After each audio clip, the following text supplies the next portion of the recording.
Dear traveler, I've heard it said, writing is a lonely task. The first time I heard it, I let it roll over me, decided it was a melodrama, and let it go. I didn't believe in the image of the writer toiling by themselves on some work of great genius.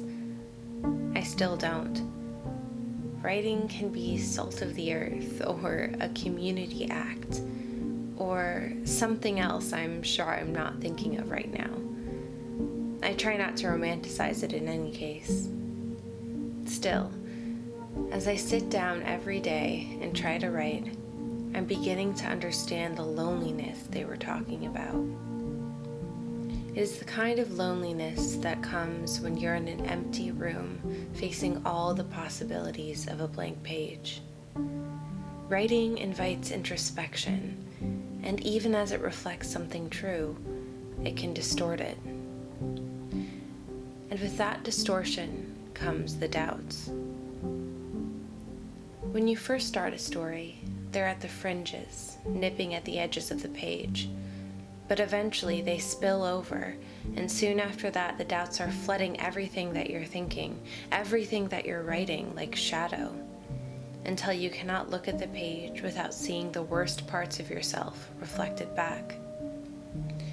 When the doubts come, I can't always turn to my friends, the writing community, or my family. Sometimes I have to keep wrestling with them myself. I need to keep coming back to the page until they recede.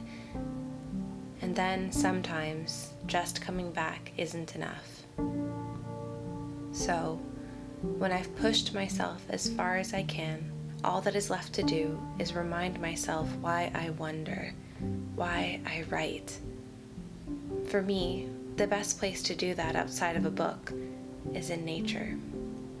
There is nothing that restores me more than lacing up my boots and walking into the woods. There, I can tune out all the sounds of the city around me, the crowd of doubts in my head, and just imagine all the places a path can lead.